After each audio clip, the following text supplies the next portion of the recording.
Hello मेरे प्यारे बच्चों। तो कैसे हो आप सब? बहुत अच्छे से होगे, मैं उम्मीद करता हूँ आप बहुत बढ़िया से होगे, बहुत बढ़िया से अपनी पढ़ाई लिखाई कर रहे होंगे स्टूडेंट्स। तो काफ़ी दिनों के बाद मैं फिर से आप कैमरा को फेस कर रहा हूँ। मतलब अभी तक मैंने जो है वो मैंने रिकॉर्डिंग में वीडियोस डाले हैं। तो अब मैं आज आपके लिए एक बहुत ही बढ़िया वीडियो लेके आ गया हूँ इस सेशन में। तो आज का जो वीडियो है वो आपका प्रोबेबिलिटी चैप्टर पे है, जो कि आपका क्लास 10th के मैथमेटिक्स का चैप्टर है। और इस प्रोबेबिलिटी चैप्टर में जो सबसे ज़्यादा इंपॉर्टेंट आपका होता है वो है आपका क्या, प्लेइंग कार्ड्स। ठीक है, जो सबसे ज़्यादा इंपॉर्टेंट है वो क्या है, प्लेइंग कार्ड्स है। उसके बाद आपका डाइस आता है, फिर आपका आता है कॉइन वाला। और ये तीन जो है बहुत इंपॉर्टेंट होते हैं, प्लेइंग कार्ड्स, आपका डाइस और एक कॉइन। ठीक है, तो ये सारी चीज़ें आपको अच्छे से पता होनी चाहिए। तो मैं आपको आज प्लेइंग कार्ड्स का पूरा बेसिक बताऊंगा, जीरो से लेके हीरो तक, बेसिक से लेके एडवांस तक सब कुछ बताऊंगा आज मैं आपको। ठीक है, तो मैं ये चाहूंगा कि आप इस वीडियो को बहुत ध्यान से देखिए, और अगर मेरा कंटेंट आपको अच्छा लग रहा हो तो इसको लाइक शेयर सब्सक्राइब जरूर करिए, क्योंकि इससे मुझे बहुत ज़्यादा मोटिवेशन मिलती है स्टूडेंट्स। और आप जानते हो कि मोटिवेशन इंसान के लिए बहुत ज़्यादा इंपॉर्टेंट होता है अपने काम को करने के लिए। तो चलिए शुरू करते हैं इस सेशन को। तो आज का टॉपिक है वो क्या है, हमारा प्लेइंग कार्ड्स। ठीक है, प्लेइंग कार्ड्स के बारे में आप जानते होंगे। ठीक है, प्लेइंग कार्ड्स जो है वो कितने होते हैं, उम्मीद है आपको पता भी होगा, लेकिन नहीं पता है तो मैं बता दूं। जो प्लेइंग कार्ड्स होते हैं वो होते हैं आपके 52 होते हैं। क्या होते हैं? 52 आपके क्या होते हैं, प्लेइंग कार्ड्स, मतलब कि 52। 52 आपके क्या होते हैं, प्लेइंग कार्ड्स होते हैं। और उनको इस तरह से क्लासिफिकेशन किया गया है कि 52 कार्ड्स में क्या क्या चीजें होती हैं, क्या होता है क्या नहीं होता है, क्या रेड क्या ब्लैक, क्या क्लब क्या इक्का क्या हुक्म, जो भी है ये सब आपका यहाँ पर लिखा हुआ है पूरा, one to A to Z सब लिखा हुआ है। ठीक है, तो मैं क्या करके सब चीजें आपको समझाऊंगा, क्योंकि आप जानते हो कि प्रोबेबिलिटी चैप्टर से भी क्वेश्चंस आपके बनते हैं, कंफर्म में बनेगा, या तो आपका डाइस से बन जाएगा या तो आपका प्लेइंग कार्ड से बन जाएगा। कॉइन वाला काफी कभार पूछ देता है, कभी कभार, लेकिन आपका इस टॉपिक से और आपका डाइस के टॉपिक से क्वेश्चन जरूर आने वाला है। इस वजह से मैं सोचा आपके लिए एक बढ़िया सा वीडियो बनाता हूँ प्लेइंग कार्ड्स पर, जिसमें की सारी चीजें मैं आपको अच्छे से बताऊंगा। चलिए ध्यान से देखिए। तो प्लेइंग कार्ड आपका 52 होता है, जिसमें कि आप देखते हो कि कुछ ब्लैक होते हैं कुछ रेड होते हैं। ठीक है, क्या होते हैं, कुछ ब्लैक होते हैं और कुछ रेड होते हैं।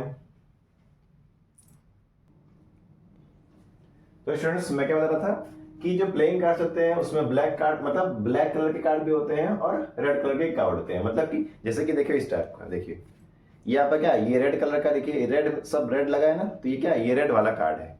और ये देखिए ये ब्लैक है, तो ये क्या है, ब्लैक ऑफ कार्ड है। ठीक है, मतलब कार्ड ब्लैक नहीं है, ये जो चीजें डायग्राम बनी हुई है वो ब्लैक में लिखा है, और यहाँ पर जो ये डायमंड बना है वो ब्लैक में है। ठीक है, तो आपके एक होते हैं ब्लैक कार्ड और एक होते हैं रेड कार्ड। ठीक है, ये देखो रेड कार्ड जो होता है वो 26 होता है, ब्लैक कार्ड भी आपका 26 होता है, मतलब कि 26। देखिए यहाँ लिखा हुआ है कि जो आपका ब्लैक कार्ड है वो 26 होता है और रेड कार्ड भी क्या होता है, 26 होता है। अब इसमें भी फर्दर आपका क्लासिफाइड हुआ है दो दो पार्ट्स में, मतलब सब डिवीजन हुआ है दो दो का पार्ट्स में। ठीक है, वो क्या है, वो है आपका क्लब, स्पेड्स, हार्ट और डायमंड। मतलब कि क्लब ब्लैक में आपका 26, तो उसमें आता है क्लब और स्पेड्स आता है, जिसमें कि देखिए ये आपका क्या है, ये आपका ये स्पेड्स है। ठीक है, क्लब की बात करें तो क्लब मैं आपको दिखाता हूं, मेरे पास प्लेइंग कार्ड है। अब है इसका मतलब ये नहीं कि मैं खेलता हूं, ये पढ़ाई के मकसद से है, मतलब कुछ चीजें होती है ना, मतलब जो करना चाहिए। अब देखो ये है तुम्हारा क्लब और ये तुम्हारा क्या है, स्पेड्स। ठीक है, देखिए ये क्लब और ये स्पेड्स। ठीक है, तो ये आपके क्या, ये कितने होते हैं, जो क्लब है वो आपके 13 होते हैं, और जो स्पेड्स है वो आपके कितने होते हैं, वो भी 13 होते हैं। तो ये दोनों क्या है, ये दोनों ब्लैक कार्ड है, एक है तुम्हारा क्लब और एक है तुम्हारा स्पेड्स। ठीक है, तो ये आपको ध्यान रखना है। फिर आते हैं रेड कार्ड पे। अब अगर रेड कार्ड की बात किया जाए तो यहाँ पर आपके दो होते हैं, कौन कौन से, एक होता है हार्ट और एक होता है डायमंड। तो आप देख पा रहे हो, ये देखो ये है आपका क्या, ये है आपका हार्ट, सॉरी ये आपका डायमंड और ये आपका क्या है, हार्ट। ठीक है, देखिए तो ये आपका डायमंड है और ये आपका हार्ट है। ठीक है, और हार्ट और डायमंड भी आपके कितने होते हैं, 13 होते हैं। ठीक है, तो ये चीजें आपको क्लियर हो गई होंगी कि जो आपके जो ब्लैक कार्ड होते हैं उसमें 13 क्लब्स होते हैं और 13 स्पेड्स होते हैं, और जो आपका रेड कार्ड होता है उसमें 13 डायमंड होते हैं और 13 हार्ट होते हैं। ठीक है, तो यहां पर ये चीजें आपको क्लियर हो गई होंगी कि प्लेइंग कार्ड्स में 252 कार्ड्स होते हैं, जिसमें कि आपका 26 आपके रेड होते हैं, 26 ब्लैक होते हैं। ब्लैक में फर्दर 13 में डिवाइडेड है, जिसमें कि 13 आपका क्लब है, 13 आपका स्पेड है, और इवन रेड में भी आपका 13 आपका ये हर्ट है और 13 आपका डायमंड है। ठीक है, तो ये इतना आपको क्लियर हो गया होगा। अब इसमें देखिए इसके आगे अब क्या क्या है, मतलब अभी 13 कार्ड में कार्ड कौन कौन से हैं ये भी आपको ध्यान रखना है, ठीक है। तो चलिए इसको अभी हम लोग देखेंगे। तो स्टूडेंट्स मैं क्या बता रहा था कि जो आपके 13 क्लब है, 13 स्पेड्स है, 13 हार्ट है, 13 डायमंड है, इनमें कार्ड कौन कौन से होते हैं देखिए सब आपके सामने लिखा हुआ है, ठीक है। देखिए अब क्लब, स्पेड्स और हार्ट और डायमंड इन सब में देखो देखो एक में जितने भी कार्ड है वो सब में कॉमन होते हैं, ठीक है। जैसे क्या 13, जैसे ये क्लब में एस कार्ड होता है, किंग क्वीन जैक या जोकर, और 10 9 8 7 6 5 4 3 2, ठीक है। ये जितने भी यहाँ पर देख रहे हो आप, ये जितने भी कार्ड्स देख रहे हो वो सब में कॉमन है, आप देख पा रहे हो सब में कॉमन है, ठीक है। तो आप ये बात ध्यान रखिएगा कि क्लब, स्पेड्स, हार्ट और डायमंड में सब में सबसे पहला जो होता है वो है एस कार्ड। क्या होता है सबसे पहला, क्या होता है एस कार्ड, ठीक है। अब देख पा रहे हैं, मैं आपको दिखाता हूं, ये देखिए ये यहाँ पे क्या है, ये सारे आपके स्पेड का एस कार्ड है, ठीक है। आप देख पा रहे हो ये सब क्या है आपके, ये सब आपके एस कार्ड है, ठीक है। सबसे पहला यही होता है और सबसे ज्यादा वजूद इसी का होता है, पूरा गेम पलट देता है ये। तो आप ध्यान रखिएगा कि ये क्या है, ये सारे एस कार्ड हैं। और कोई पूछे कि 52 प्लेइंग कार्ड्स में से एस कार्ड कितने होते हैं, तो वो 4 होते हैं, ठीक है। देख पा रहे हो आप, सामने सामने देख पा रहे हो, ये 4 एस कार्ड होते हैं, ठीक है। चलिए अब एस कार्ड के बारे में जान चुके हो कि एस कार्ड कितने होते हैं, 1 2 3 4, 4 एस कार्ड होते हैं, ठीक है। अब देखिए अब आता है बारी फेस कार्ड्स की। देखो फेस कार्ड में देखो एक, अगर एक वाले पैक में देखा जाए तो 3 होते हैं फेस कार्ड, और है कितने 1 2 3 4, तो कितने हो गए 12 आपके फेस कार्ड हो गए।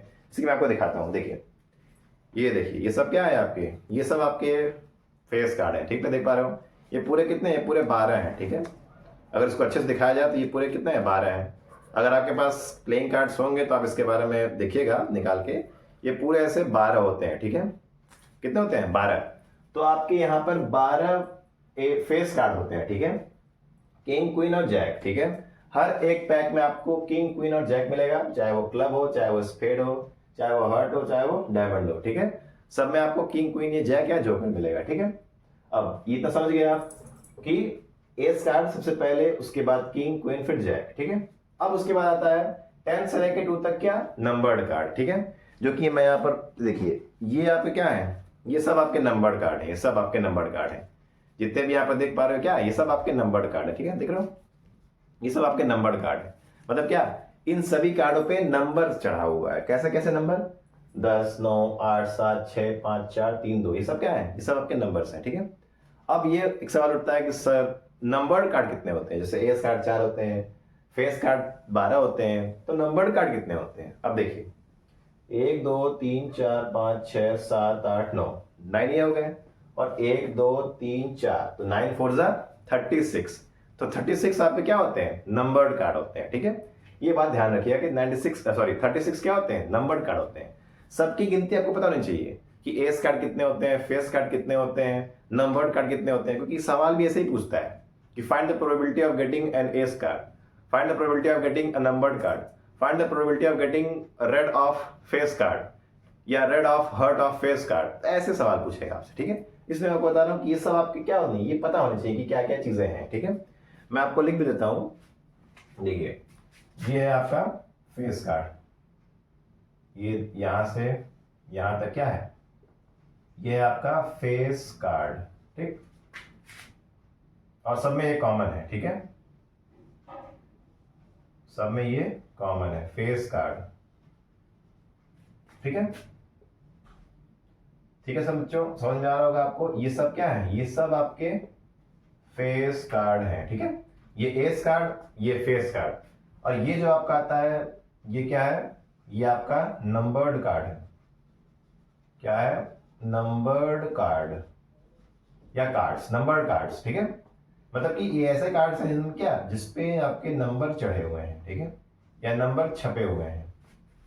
ये आपको समझ में आ रहा होगा, ठीक। अब आगे देखिए, अब इसके बाद क्या आता है, अब इसके बाद आता है कि सर क्वेश्चन कैसा कैसा पूछता है, ठीक है। ये भी आपको ध्यान रखना पड़ेगा कि यहाँ पर क्वेश्चन कैसा कैसा आता है बोर्ड एग्जाम में या नॉर्मल आपके एग्जाम्स जो होते हैं हाफ ईयरली और ये सब, ठीक है। तो ये सब आपको पता होना चाहिए। ये देखिए, ठीक है, तो कहीं ना कहीं ये टॉपिक जो है आपके लिए बहुत ज़्यादा इंपॉर्टेंट हो जाता है। ठीक है, ठीक है स्टूडेंट्स, तो ये नंबर कार्ड, ये फेस कार्ड और ये एस कार्ड। तो स्टूडेंट्स मैं ये उम्मीद कर रहा हूँ कि आपको इतनी जितने मैं बातें बताया हूँ वो आपको समझ में आया होगा। क्योंकि यहाँ थोड़ा जगह कम है इस वजह से मैं आपको बता दे रहा हूँ कि आपके जो एस कार्ड होते हैं वो 4 होते हैं। आप अपने कॉपी में नोटबुक में जहां पर आप पढ़ रहे हो उसको लिख लीजिए कि एस कार्ड 4 होते हैं, आपके फेस कार्ड 12 होते हैं और जो नंबर कार्ड होते हैं वो 36 होते हैं। ठीक, अब इतना कुछ समझने के बाद अब ये दिमाग में आता है कि सर सवाल कैसे कैसे बनेंगे। ठीक है, सवाल मैंने बताया था आपको, सवाल आपको करने के लिए फॉर्मूला एक पता होना चाहिए। फॉर्मूला क्या होता है? फॉर्मूला होता है प्रोबेबिलिटी ऑफ एन इवेंट। ठीक है, प्रोबेबिलिटी ऑफ एन इवेंट क्या होता है? Number of favourable outcomes. ठीक है, क्या होता है? Number of favourable outcomes upon total number of outcomes. ठीक है, ये है आपका फॉर्मूला प्रोबेबिलिटी निकालने का। अब बोलोगे सर ये क्या है फेवरेबल आउटकम, आउटकम क्या है सर? तो देखो कुछ है नहीं। ठीक है, फेवरेबल आउटकम मतलब क्या है? फेवरेबल इवेंट मतलब कि जो आपके पक्ष में है, मतलब जो हमें चाहिए। फेवरेबल मतलब क्या? जो हमारे फेवर में हो। ठीक है, मुझे चाहिए वो फेवरेबल आउटकम होता है। टोटल नंबर ऑफ आउटकम मतलब क्या? पूरे में से, मतलब पूरे में से हमको कितना चाहिए। जैसे मैंने बोला कि आप बताओ कि फाइंड द प्रोबेबिलिटी, कि मैंने एक डेक ऑफ कार्ड्स था उसमें मैंने हाथ डाला और मैंने एक कार्ड निकाला। अब बताओ कि वो कार्ड जो है क्या प्रोबेबिलिटी है कि वो आपका एक एस कार्ड हो। ठीक है, तो अब देखो कैसे करेंगे। Find the probability of getting an ace card. अब देखिए टोटल नंबर ऑफ कार्ड कितने होते हैं भाई? एस कार्ड कितने में से देखोगे? 52 में से देखोगे, टोटल 52 ही होते हैं। तो नीचे आप लिखिए 52। ठीक है, अब एस कार्ड होते कितने हैं? क्योंकि भाई अगर आप ये तो नहीं बोला है ना कि आप इस फेड का एस कार्ड निकालिए या फिर आप हार्ट का निकालिए या फिर डायमंड का निकालिए या फिर क्लब का निकालिए। आपको बोला गया सिर्फ एस कार्ड निकालो। ये बहुत ध्यान से आप क्वेश्चन को पढ़िएगा क्वेश्चन पेपर में कि आपसे बोल क्या रहा है, स्पेड्स ऑफ एस निकालना है या नॉर्मल एस निकालना है। अगर स्पेड्स ऑफ एस बोलेगा कि स्पेड्स ऑफ एस निकालो तो तुम 13 में अपॉन 1 करोगे। ठीक है, और अगर बोलेगा सिर्फ एस कार्ड निकालो तब 52 अपॉन 13 करोगे ऐसे। ठीक है, ये आपका है, ये आपका आंसर है। ठीक है, अब देखो ये सवाल दो तरीके से बन सकता है, मैंने अभी बताया आपको। यहां पर क्या बोला गया? यहां पर क्वेश्चन बोला गया था find the probability of getting an ace card. Sorry ये नहीं, ये सॉरी ये होगा 4 अपॉन 52। तो ये हो जाएगा 2 2 जा 4 और 2 2 जा 4, 2 6 जा 12, 2 1 जा 2, 2 1 जा 2 तो 0 6। तो 1/13 is the possibility of getting an ace card from 52 cards. तो यहां पर सवाल क्या उठता है? दो टाइप के सवाल कि आपसे बोला गया था कि find the probability of getting an ace card. ठीक है, नॉर्मल बोला कि एस कार्ड बताओ, क्या प्रोबेबिलिटी है कि एस कार्ड मिलेगा। अब सवाल ये बन सकता है find the probability of getting an ace card of spade card. मतलब क्या? Find the probability of getting an ace card of spade card. मतलब जो स्पेड्स जितने भी कार्ड्स हैं इसमें से एस बताओ, इसका प्रोबेबिलिटी क्या हो जाएगा? इसका प्रोबेबिलिटी हो जाएगा आपका, हमें अब देखो इस 13 में से एस कार्ड कितने हैं? एक ही तो है, तो हमें कितना चाहिए? एक ही चाहिए। तो यहां लिखोगे एक, और कितने में से चाहिए? 13 में से चाहिए। तो ये हो गया आंसर। ठीक है, तो ये बड़ा ध्यान देना पड़ेगा आपको कि किस क्वेश्चन को 2-3 बार पढ़िएगा, कोई दिक्कत नहीं है, पढ़िएगा, गलती नहीं होनी चाहिए। बहुत आसान टॉपिक है ये। अगर क्वेश्चन को ध्यान से पढ़ते हो और समझ जाते हो कि क्या क्या चाहिए वो बहुत, तो फिर आपको कोई दिक्कत नहीं होने वाली है। फॉर्मूला याद रखिएगा कि हमारे पक्ष में क्या है और कितने में से है। ठीक है, तो ये चीजें हैं। और पूछ सकता है find the getting off numbered card. ठीक है, तो ये भी पूछ सकता है find the possibility of getting a numbered card of red colour. ठीक है, तो देखो रेड कलर में कितने कार्ड है? देखो अब रेड कलर में यहां पर तुम्हारे नंबर कार्ड दिखा रहे हैं और यहां पर नंबर कार्ड दिखा रहे हैं। ठीक है, अब देखो यहां पर नंबर कार्ड है कितने? 1 2 3 4 5 6 7 8 9। ठीक है, 9 है। तो रेड कार्ड में 2 है, ये भी 9 है, ये भी 9 है, तो हुए कितने? 18 हुए। तो रेड कार्ड बोला है रेड कार्ड और नंबर्ड होना चाहिए, तो तुम्हारे कितने हुए? 18 हो गए। मतलब हमारे पक्ष में कितने होने चाहिए? 18 होने चाहिए। और कितने में से? 52 में से। तो बस हो गया तुम्हारा काम। उसके बाद तो तुम उसको सिंपल फॉर्म में ले आ सकते हो, तुम्हारे बाएं हाथ का खेल है। ठीक है, तो ये बहुत ध्यान देना पड़ेगा आपको। फेस कार्ड की बात अगर करें तो बोल सकता है find the probability of getting an face card, normal question. तो आप बोलोगे क्या 12/52 हो गया आपका आंसर। लेकिन अगर ये बोले find the probability of getting an face of heart, मतलब क्या ये फेस कार्ड हर्ट का, तो आप क्या लिखोगे 3/13, ठीक है, क्योंकि आपको हर्ट का फेस पता पूछ रहा है, मतलब हर्ट कार्ड है उसमें आपका फेस कार्ड कितने होंगे, तो आपको 3/13 लिखना है, ना कि 3/52 निकला है, ठीक है। तो आपको ये ध्यान रखना पड़ेगा कि टोटल किस चीज का आप ले रहे हो, किसके बारे में बोल रहा है, कौन से टोटल की वो बात कर रहा है, ठीक है। तो ये कुछ पॉसिबिलिटीज थी या ये कुछ क्वेश्चंस थे जो कि आपके लिए बहुत ज्यादा इंपॉर्टेंट हो जाएंगे और इसी तरह से क्वेश्चन भी एग्जाम में पूछेगा, ठीक है, ठीक है। तो ये देखो एक होता है आपका एक फॉर्मूला होता है probability of happening and probability of not happening, मतलब प्रोबेबिलिटी होगी प्रोबेबिलिटी नहीं होगी। तो जब प्रोबेबिलिटी होगी और प्रोबेबिलिटी नहीं होगी, इन दोनों का जोड़ जो होता है वो 1 के बराबर होता है, ठीक है। तो एक सवाल आ जाता है what the probability of find the not probability of this event, मतलब इस इवेंट की प्रोबेबिलिटी ना होने को क्या होने का बताइए, ठीक है। उसके लिए फॉर्मूला एक होता है, सिंपल फॉर्मूला है कि probability of event plus probability of, ऐसे होता है, ऊपर लगा रहता है, ये 1 होता है, तो इसको ट्रांसफर कर दो उधर, तो probability of an event is equal to 1 minus probability of, ऐसे लिख दो प्रोबेबिलिटी ऑफ ये क्या है प्रोबेबिलिटी ना होने का ये फॉर्मूला है, ठीक है, मतलब प्रोबेबिलिटी नहीं हो रही है, वो इवेंट नहीं हो रहा है, ठीक है। Find the probability of not happening, ठीक है, नॉट हैपनिंग मतलब हो नहीं रहा है वो, तो उसके लिए ये फॉर्मूला होता है 1 minus probability of an event, ठीक है। तो स्टूडेंट्स ये जो था वो कंप्लीट कॉन्सेप्ट था आपका प्लेइंग कार्ड्स का, कि होते कितने हैं, किस किस तरह से क्लासिफिकेशन है, क्या नंबर्ड कार्ड, क्या फेस कार्ड, सब मैंने आपको बता रखा है। इस पूरे जो ये यहाँ पर ब्लैक बोर्ड पे इतना लिखा हुआ है ये सब आप अपने कॉपी में उतार लीजिए, अच्छे से दिमाग पर बैठा लीजिए और खूब दबा के प्रैक्टिस करिए कि मतलब एकदम मजा आ जाए, ठीक है। तो आपको कहीं ना कहीं एक क्वेश्चन भी इससे फंसने वाला नहीं है और कहीं ना कहीं 2-3 क्वेश्चन आपको एग्जाम में देखने को मिल जाएगा, चाहे तो एमसीक्यू हो, चाहे वो लॉन्ग आंसर, चाहे वो शॉर्ट में, ठीक है। तो students that's all for today, आज के लिए बस इतना ही।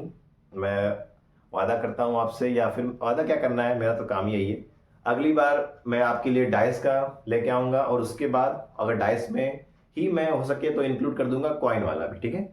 तो आप उसको बहुत ध्यान से देखिए और इस वीडियो को भी आप खूब लाइक सब्सक्राइब करिए, अपने दोस्तों को शेयर करिए, ठीक है।